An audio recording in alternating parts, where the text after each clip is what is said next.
Hey guys, how's it going? First, I'm going to get some shit off my mind, or off my chest, actually. Because I noticed some hokey things with my YouTube page, too. So, if you subscribe to somebody, and all of a sudden you're unsubscribed, you didn't do it, let YouTube know to stop that shit. Because it's not to decide whether or not you want to unsubscribe or not. I don't care who you subscribe to. My channel, someone else's channel, a channel about believing in unicorns. I don't care. The point being is if you subscribe to somebody and YouTube unsubscribes you, in my opinion, they don't have that right to do that to you. If you don't want to watch my content or somebody else's content, you have that choice. Freedom Frog Gear, he noticed he got a bunch of subscribers and all of a sudden, they're gone. YouTube unsubscribed them. So, if you have that issue and you're like, hey, I never unsubscribed it, send a complaint to YouTube. And, because that's the only way you're going to get unsubscribed if you don't do it yourself, is YouTube. And let them know, hey, don't do that to me. That I'll do it if I want to. Because that isn't right. Just like, if you don't want to watch my videos, don't watch them. It's fine. It doesn't bother me. I know my videos aren't going to be for everybody. Same goes with everyone else. But I feel if that's what YouTube is doing, they don't have that right to do that to you. So, just wanted to put that out there. If you notice you subscribed to somebody and you didn't unsubscribe, send a complaint to YouTube. And tell them, knock it off. Because we can send complaints in, they won't do nothing. So it's better that people who subscribe to other channels send their complaints in. And maybe they'll stop doing that to people. Because it isn't cool. At all. So, wanted to get that off my chest. And if you haven't subscribed to Freedom Frog Gear, go over and check him out. Subscribe to him. Give him some support. Make some really good content. So, on to other things. Now that that's out of the way. My Shobu that I just recently got. This thing cuts awesomely. It's like you don't even feel it when it goes through mats, bottles. Thing cuts like a beast. I did hone it a little bit on my 3000 and 8000 grit stone and then stropped it. So it's got more of an edge on it. But this thing's awesome. It does a really, really good job cutting. But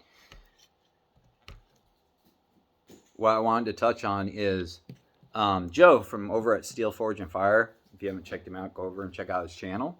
Was talking about why he loves swords, and particularly katana.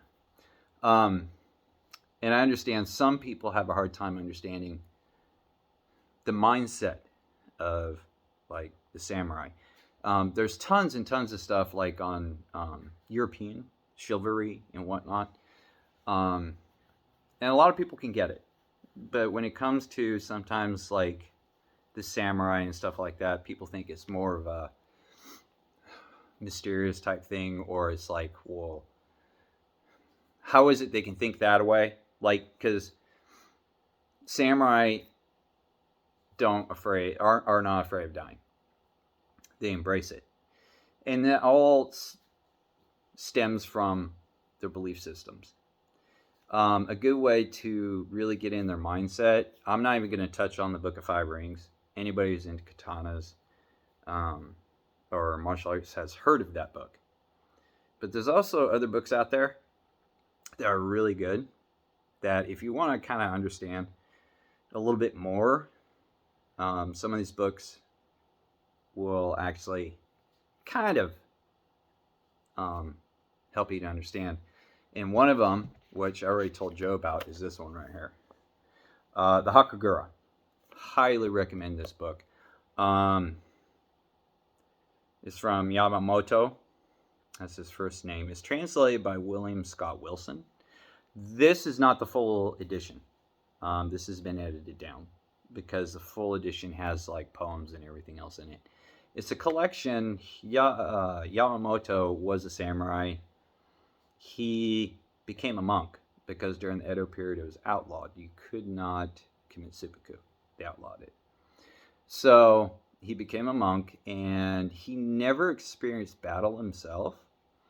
So what he did was he took stories, talked to other samurai who were in battle, and each samurai kind of had their own philosophy or meaning behind things. So what he did was he took those and he put them all in a book. Okay, so this is a really good book to read. Right here, the Hakugura. Another book from the same author, William Scott Willson, is this one right here. I'm not even going to try and pronounce it because I don't want to slaughter the name. It's this one right here. It's a really good book. This kind of goes with the Hakagura. It's different philosophies and how they were and how you should present yourself, in a company of royalty and things like that. So these are two good books, and you can find these on Amazon. I'll try and remember to put the names and the author in the description for people if you're interested. Now, really, two other books that dwell a little bit deeper will actually explain a lot more. Is this one right here. It's called Zen in the Way of the Sword. This is actually a really good book. It goes through the history of the samurai all the way up to World War II. And this is written by Winston L. King. So this is actually a really good book, especially when it starts going into World War II, how the soldiers were and everything, because in a way they kind of took Bushido into that era, how the soldiers should be, not act towards everybody else, but their dedication and whatnot. So, and Zen plays a big factor in things. Basically with Zen, the mindset is nothing exists.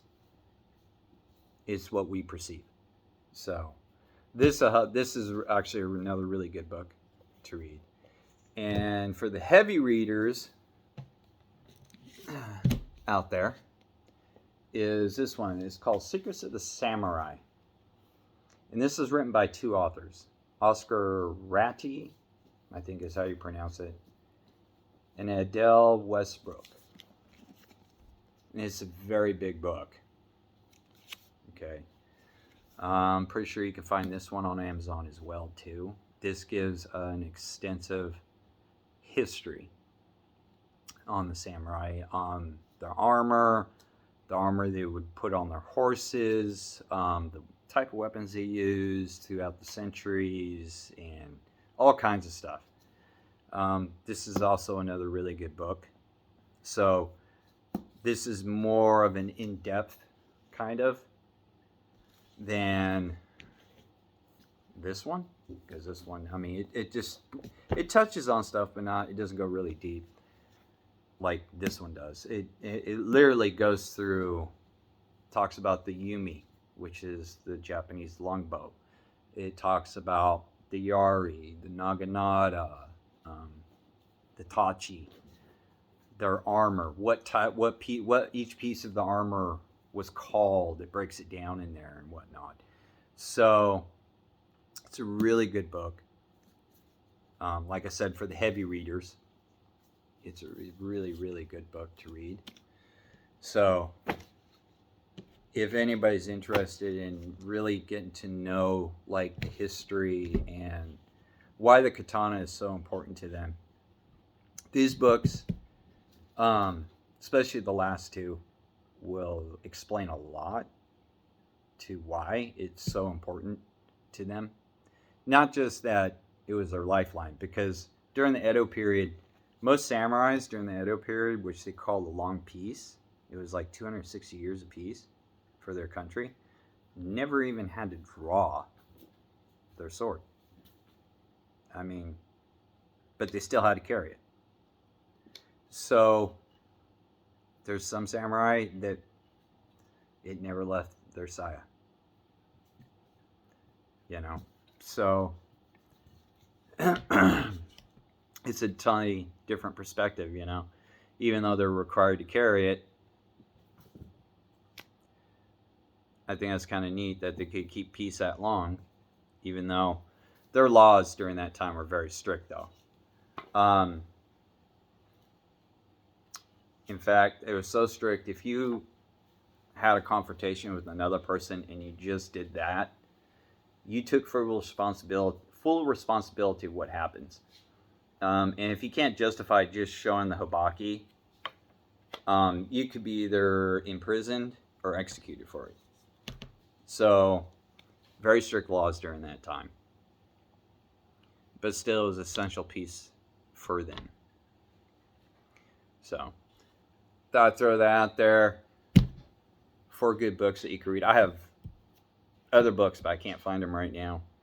But pretty sure, I know these 2 for sure you can find on Amazon. And they're not very expensive. In fact, I do believe the Hakugura is on Kindle and audio. So, and this is the most infamous one, the one with the black cover, but it's not the full edition. So, and like I said, this one right here is really good. This kind of goes with the Hakugura. So, because before Bushido, there was Budo, which nowadays is translated the way, but they dropped a piece off of it. It used to be called the Way of War.